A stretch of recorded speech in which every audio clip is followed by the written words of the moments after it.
নমস্কার, আমি ডক্টর প্রতীক সিং, একজন ক্রিটিক্যাল কেয়ার এক্সপার্ট। আর আজকে আমি হিট স্ট্রোক নিয়ে কথা বলবো। এখন সামার সিজন চলছে, আর আমরা সবাই জানি যে আমরা এই গরমকালে আমাদের কিছু কিছু পেশেন্টরা খুব বেশি অসুস্থ হয়ে পড়ে। তো কি করবেন এই গরমকালে? গরমকালে দু তিনটি জিনিস মেনে চলতে হবে যে আমাদের বডির ওয়াটার রিকোয়ারমেন্টটা বেড়ে যায়। আমরা ঠান্ডাকালে যখন 1.5 থেকে 2 লিটারের মতো জল খেতাম, এখন আমাদের ওয়াটার রিকোয়ারমেন্টটাকে বাড়িয়ে 3 থেকে 4 লিটার করতে হবে। কি কি ফল খাবেন, কি কি ভেজিটেবলসগুলো খাবেন?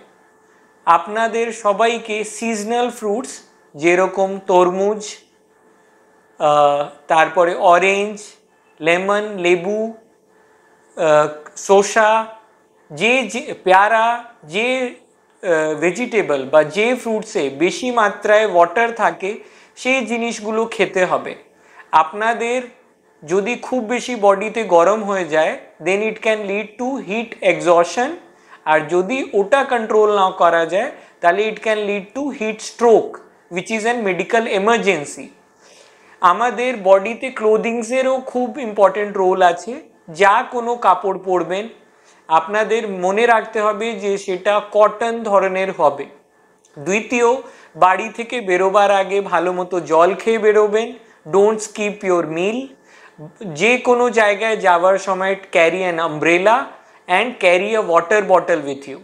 কীভাবে বুঝবেন যে আপনার বডিতে জলের পরিমাণ কমে গেছে? আপনার পেচ্ছাপের কালারটা পাল্টে যাবে। ওটা যদিও হলুদের মতো হয়ে যায়, বা আপনি ঠিকমতো পেচ্ছাপ করছেন না, খুব পিপাসা পাচ্ছেন, গায়ে ব্যথা হচ্ছে, মাসল ক্র্যাম্প স্টার্ট হয়ে গেছে, it means your body is in urgent need of water. সামান্য জিনিস করলেই আপনারা একদমই সুস্থ থাকবেন। একে ইগনোর করবেন না। ভালো থাকুন, সুস্থ থাকুন।